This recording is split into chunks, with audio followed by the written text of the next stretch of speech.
Today, we're going to talk about a promise that was completely betrayed. Back in 1868, in Georgia, something revolutionary was happening.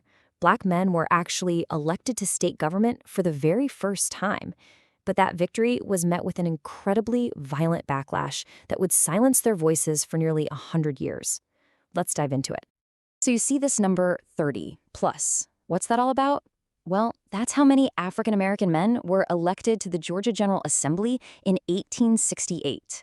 I mean, this was just groundbreaking, a totally revolutionary moment that came directly out of all the changes happening right after the Civil War. Okay, so to really get how this happened, we've got to rewind a little bit to the era we call Congressional Reconstruction. This is when the U.S. Congress basically took over rebuilding the South, and they forced states like Georgia to write brand new constitutions. And the most important part of Georgia's new constitution in 1867? It finally gave black men the right to vote. And you really can't overstate this. This was a huge deal. Just try to imagine the hope, the optimism that must have filled the air. For the first time in the entire history of Georgia, black citizens had a real, direct voice in how they were governed. It seriously looked like a new chapter for civil rights and democracy in the state was beginning. But as you can probably guess, that promise was about to be seriously tested. And that, of course, brings us to the heart of the conflict. The election of these black legislators lit a fire, sparking an immediate and really severe backlash from white politicians who were just not ready to share power. So what was their justification? Well, it was a pretty sneaky legal argument, actually. They claimed that while the new Constitution gave black men the right to vote, it never explicitly said they had the right to hold office. Using this little loophole, in September of 1868, they moved to just expel all the duly elected black legislators. But you better believe these legislators didn't just go quietly, and one voice in particular rose above the rest: Henry McNeal Turner. I mean, this guy was a remarkable figure, an educated minister, the very first black chaplain in the entire U.S. Army. He was a powerful symbol of this new political age. So you have to picture it. Turner stands up on the floor of the legislature and gives this absolutely fiery, passionate speech, defending his right, and the rights of all his colleagues, to the seats they had won fair and square. He argued so powerfully against the expulsion, but in the end, his words just couldn't sway the white legislators. The expulsion went through. So the expulsion goes through, and the consequences, they were immediate, and they were devastating. Let's talk about the first major effect: a terrifying wave of violence that just swept across the state, targeting not only the expelled legislators, but their supporters too. And look, this wasn't just an isolated incident. The danger was real, and it was everywhere. This chart really drives it home. During Reconstruction, more than a quarter of all black representatives in the South were attacked, beaten, or thrown in jail. Just doing your job, the job you were elected to do, was an act of bravery that literally put your life on the line. And you can draw a direct line from that political decision in the State House to brutal physical violence on the street. We're talking just 1 week later.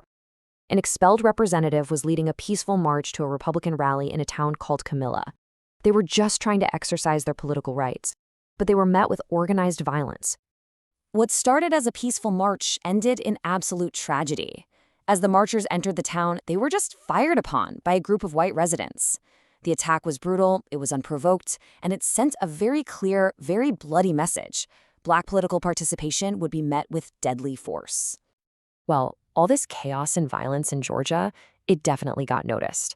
The expulsion and the violence that followed, especially the Camilla massacre, forced the federal government to step in, which leads us to the second major effect. Think about that for a second. The situation got so out of hand, the state's politicians were so extreme, that Georgia literally lost its right to govern itself. The U.S. military had to come back in to restore order.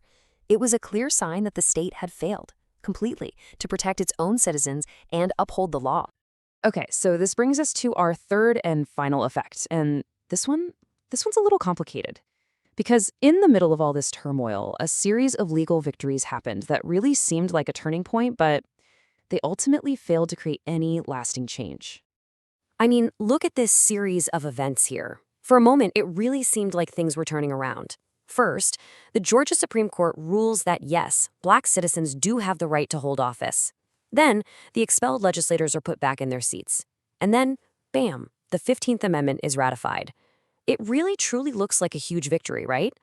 But, and this is a huge but, there were two very different realities happening at the same time. You had the victory on paper, legislators reinstated, a new amendment, Georgia back in the Union. And then you had the reality on the ground, where the campaign of threats, intimidation, and violence just didn't stop. You see, a legal right is one thing. Being able to safely use it is something else entirely. And here's the devastating punchline to this whole story.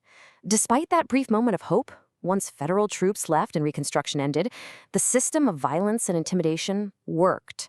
It would take nearly 100 years, a whole century, before another Black legislator would serve in Georgia's state government.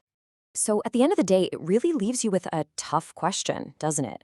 This story is such a powerful reminder that legal rights can be won, but if the power to protect them is violently stripped away, what does that victory even mean? It forces us to ask, what good is a promise if it can't be protected for the next generation?